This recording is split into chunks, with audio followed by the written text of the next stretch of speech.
प्यारे दोस्तों, आज हम बात करेंगे हसनपुर दरगाह की करामात जब बुलडोजर भी झुक गया। दिल्ली के बाहरी इलाके में एक छोटा सा कस्बा है हसनपुर।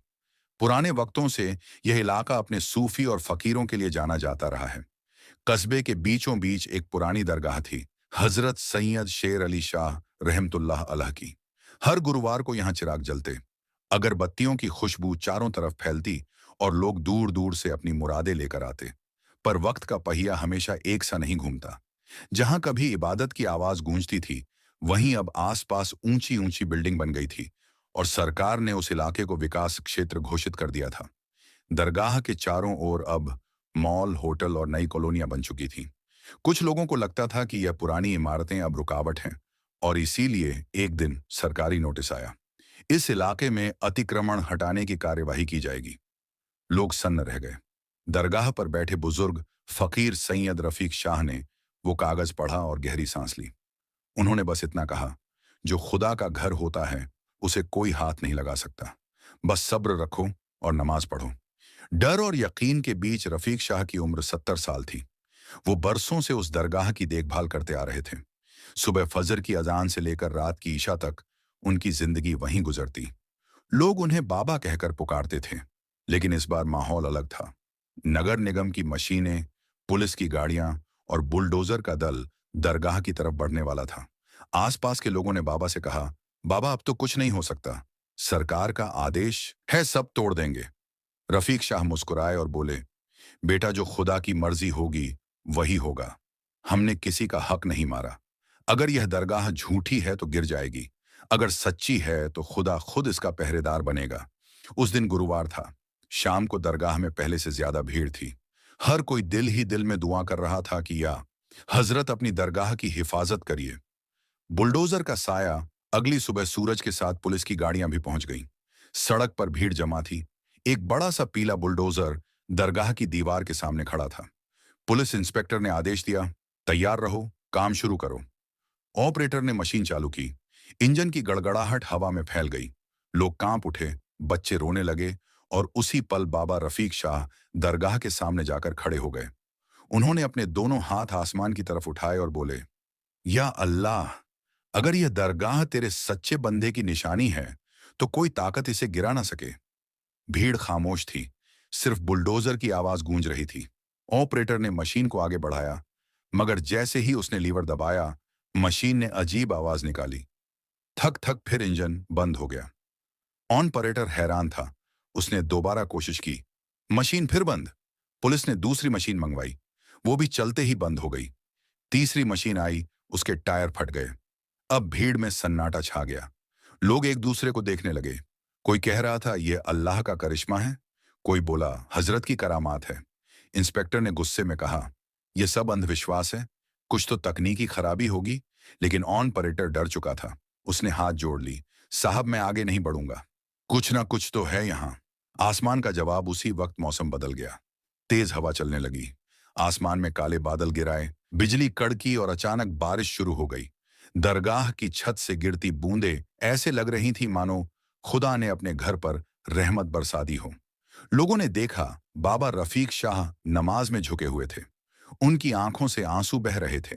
बारिश ने पूरा इलाका धो दिया। मशीनें कीचड़ में ढंस गईं और बुलडोजर वहीं खड़ा रह गया, जैसे किसी अदृश्य ताकत ने उसे रोक लिया हो।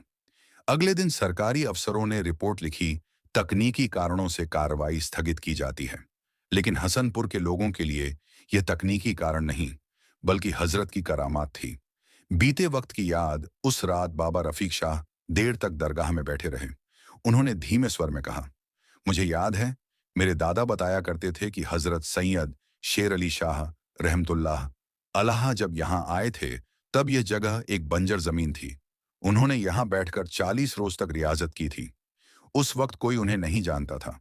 पर जिस दिन एक अंधा बच्चा उनकी दुआ से देखने लगा, उस दिन से यह जगह रोशन हो गई। बाबा ने आंखें बंद की। आज भी वही नूर बाकी है, कोई इसे मिटा नहीं सकता। करामात की चर्चा। अगले कुछ हफ्तों में हसनपुर की करामात पूरे शहर में फैल गई। न्यूज चैनल वाले आए, वीडियो बने, सोशल मीडिया पर वायरल हो गया। बुलडोजर खुद दरगाह के सामने रुक गया। कुछ लोग इसे संयोग कहते, कुछ अल्लाह की निशानी। लेकिन एक बात सबने मान ली, इबादत गाह को गिराने की ताकत किसी इंसान में नहीं। एक दिन बाबा से एक रिपोर्टर ने पूछा, बाबा क्या आपको उस वक्त डर नहीं लगा जब मशीन आपके सामने थी? बाबा मुस्कुराए। डर तो तब लगता है जब इंसान अपने गुनाहों से भागता है, पर जब दिल में खुदा होता है तो फिर बुलडोजर भी सजदा करता है। एक नई शुरुआत कुछ महीनों बाद सरकार ने खुद उस इलाके को धार्मिक धरोहर घोषित कर दिया। दरगाह की मरम्मत हुई, नया गुंबद लगा और आसपास बाग बगीचे बना दिए गए। अब वहां हर धर्म के लोग आते हैं, कोई दुआ मांगने, कोई सुकून पाने। बाबा रफीक शाह अब बूढ़े हो चले हैं। हर शाम वह एक कोने में बैठकर बस यही कहते हैं, जिस दिन इंसान का यकीन मजबूत हो जाता है उस दिन खुदा उसके साथ खड़ा होता है। इंसानियत की राह दरगाह की इस करामात ने पूरे कस्बे को बदल दिया। लोग अब ज्यादा नम्र हो गए, एक दूसरे की मदद करने लगे। मनोहर जो पहले बुलडोजर ड्राइवर था, अब वही सफाई करता है। वह हर रोज फूलों का हार लेकर दरगाह के दरवाजे पर रखता है। कहता है, बाबा उस दिन मेरी आंखों के सामने मशीन बंद हुई थी। मैंने देखा जैसे कोई अदृश्य हाथ मेरे हाथ को रोक रहा हो। तब समझ आया कि कुछ जगह मिटाने के लिए नहीं, सजदे के लिए होती हैं। बाबा बस मुस्कुरा देते हैं। बेटा जिसने सच्चे दिल से तौबा की वो खुदा का प्यारा हो गया। आखिरी शाम एक शाम बाबा ने अपने शागिर्दों को बुलाया और कहा, अब मेरा वक्त करीब है। जब मैं चला जाऊं तो इस दरगाह के सामने मिट्टी की एक चिराग जलाना और यह याद रखना, जो अपने खुदा पर भरोसा रखता है उसे कोई गिरा नहीं सकता। कुछ ही दिनों बाद बाबा रफीक शाह इस दुनिया से रुखसत हो गए। पूरे कस्बे ने उनके जनाजे में हिस्सा लिया। हिंदू, मुस्लिम, सिख, ईसाई सब एक साथ, क्योंकि उन्होंने सबको एक ही पैगाम दिया था, इंसानियत सबसे बड़ा मजहब है। आज हसनपुर की दरगाह में सन्नाटा नहीं बल्कि सुकून है। हर शाम वहां दिए जलते हैं, बच्चे खेलते हैं और बुजुर्ग कुरान की तिलावत करते हैं। दरगाह के बाहर अब एक तख्ती लगी है। ये वही जगह है जहां बुलडोजर झुक गया था और इंसानियत उठ खड़ी हुई थी। लोग जब भी वहां से गुजरते हैं अपने हाथ जोड़कर कहते हैं, या हजरत हमारे दिलों से घमंड मिटा दो, जैसे आपने उस बुलडोजर को रोक दिया था। और यूं ही हसनपुर की हवा में अब भी वो नूर बसा है। वो नूर जो किसी मशीन से नहीं बल्कि यकीनन से पैदा हुआ था। जब दिल में यकीन और अमल में सच्चाई हो तब अल्लाह की रहमत हर मुसीबत को थाम लेती है। बुलडोजर चाहे लोहे का हो मगर उसे भी झुकना पड़ता है, उस ताकत के आगे जो ला इलाहा इल्लल्लाह कहने वाले दिलों में बसती। दोस्तों, अब हम आपको सुनाने जा रहे हैं हिंदुस्तान के सबसे बड़े सूफी बुजुर्ग सरकार ख्वाजा गरीब नवाज चिश्ती रहमतुल्लाह ताला अलह का वो मशहूर वाकया जिसने बादशाह औरंगजेब आलमगीर की जिंदगी ही बदल कर रख दी। दोस्तों, ख्वाजा गरीब नवाज चिश्ती रहमतुल्लाह ताला अल की मजार मुबारक को बादशाह औरंगजेब आलमगीर ने तोड़ने का इरादा किया। बादशाह औरंगजेब को विलियों के मुताबिक यह गलतफहमी थी कि मरने के बाद मज़ारों में उन्हें जिंदा किया जाता है। अपनी इसी वहम को दूर करने के लिए बादशाह औरंगजेब एक रोज गरीब नवाज की जियारत करने के लिए अजमेर शरीफ तशरीफ ले गए। और जब अजमेर पहुंचे और अजमेर पहुंचकर औरंगजेब ने अपने काजी से कहा कि चलो, मान लेता हूं कि गरीब नवाज अल्लाह के वली हैं, लेकिन मैं तभी मानूंगा जब मैं उनको सलाम पेश करूंगा तो मुझे सलाम का जवाब मिलना चाहिए। अगर मेरे सलाम का जवाब मुझे नहीं मिला तो मैं मजार शरीफ को तोड़ दूंगा। तो औरंगजेब आलमगीर जब मजार पर पहुंचे और हाजिरी दी और वहां पर एक अदना सा शख्स बैठा हुआ था, वो शख्स इंतजार कर रहा था। तो बादशाह औरंगजेब ने उस शख्स से पूछा, ऐ शख्स, क्या मामला है? तुम यहां पर क्यों बैठे हो और तुम परेशान क्यों लग रहे हो? तो उस शख्स ने बादशाह औरंगजेब से फरमाया, हजरत मैं आंख से नाबीना हूं, यानी मैं अंधा हूं, और काफी अरसे से ख्वाजा गरीब नवाज रहमतुल्लाह ताला अल से दुआ कर रहा हूं कि मेरी आंखों की रोशनी वापस आ जाए, लेकिन कोई फायदा ही नहीं होता। मैं काफी अरसे से यहाँ हाजिरी दे रहा हूँ और रो रो कर दुआ करता हूँ कि अल्लाह ताला अपने इस वली के सदके मेरी आंखों की रोशनी मुझे अता कर दे, मगर आज तक मुझे कोई फायदा नहीं हुआ, यानी मेरी आज तक कोई हाजिरी और दुआ कबूल नहीं हुई। तो बादशाह औरंगजेब ने उस अंधे शख्स से कहा कि मैं मजार पर सलाम पेश करने जा रहा हूँ, और जब मैं वापस आऊं और तब तक तेरी आंखों की रोशनी तुझे ना मिली तो मैं तलवार से तेरी गर्दन उड़ा दूंगा। इतना सुनना था कि वह अंधा शख्स और ज्यादा परेशान हो गया और ज्यादा गमगीन हो गया, और वह अंधा शख्स ये सोचने लगा कि अब तक तो मेरी आंखों की रोशनी नहीं थी, लेकिन अब मेरे गर्दन की बारी आ गई। यानी वह अंधा शख्स कहने लगा कि अब तक तो मेरी आंखों की रोशनी से ही मैं परेशान था कि मेरी आंखों की रोशनी नहीं है, मैं अंधा हूं। लेकिन बादशाह ने अब मेरी गर्दन उड़ाने की बात कही है, यानी अब मेरा बचना तो बहुत मुश्किल नजर आ रहा है। फिर उस अंधे शख्स ने जोर जोर से रो रो कर और तड़प तड़प कर ख्वाजा गरीब नवाज से फरियाद करने लगा।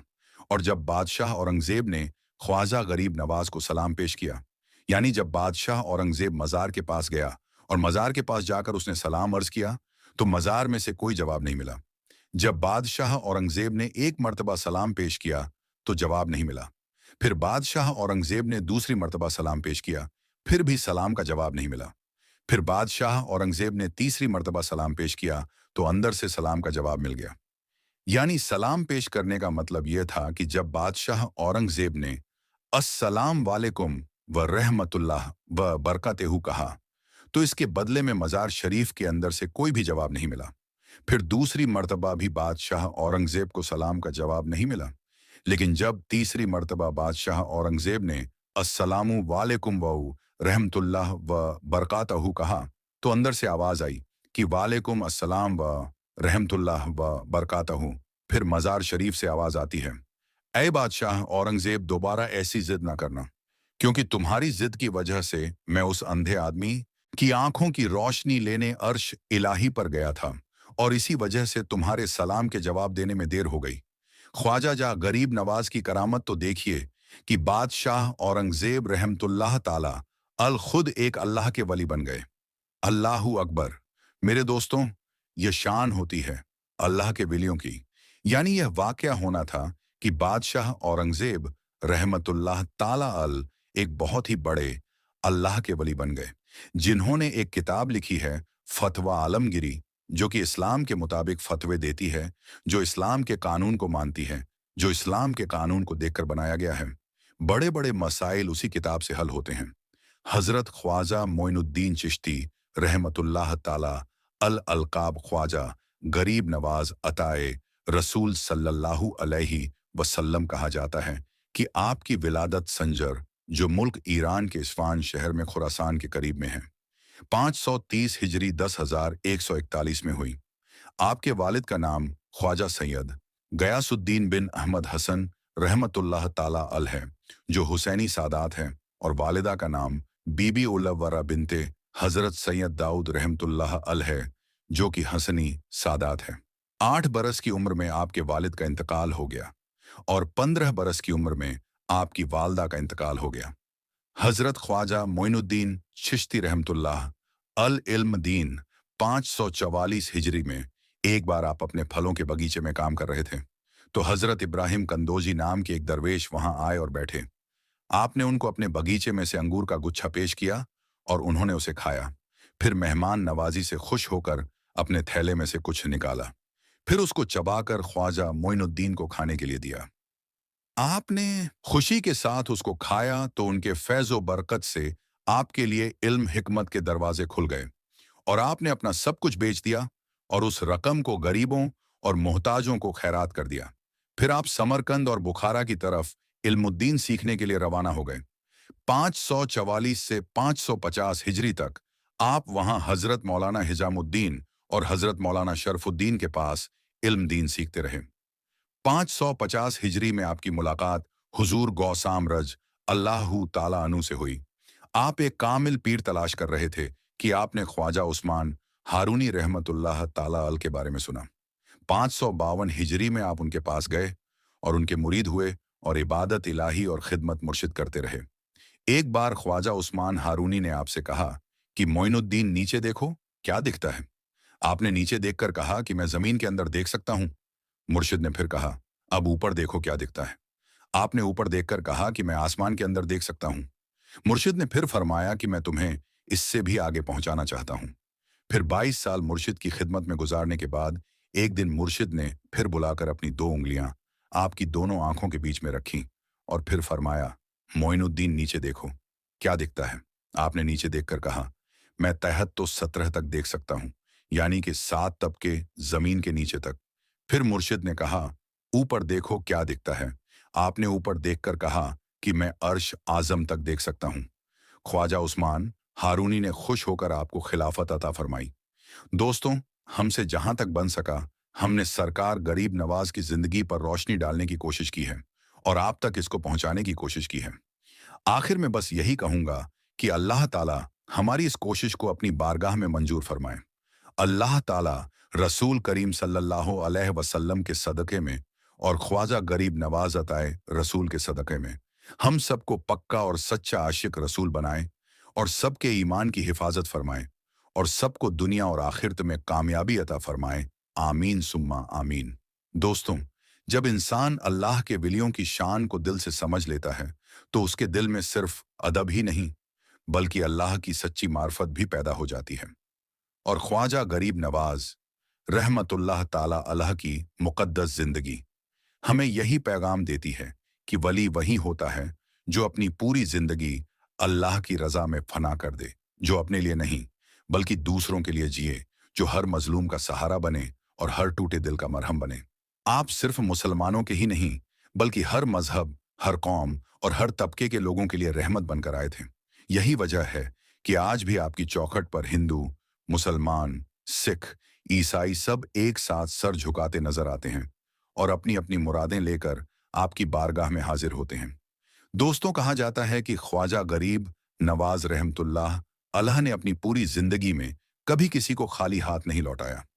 जो भी सच्चे दिल और पक्के यकीन के साथ आपकी दरगाह पर आया, उसे कभी मायूसी नसीब। उम्मीद करता हूं कि आज का यह वीडियो आपको अच्छा लगा होगा। पसंद आया हो तो इसे दिल से एक लाइक जरूर कर दें और मेहरबानी करके इसे शेयर भी कर दें ताकि और भी लोगों तक ये वीडियो पहुंच सके। आपका वीडियो देखने के लिए बहुत बहुत शुक्रिया।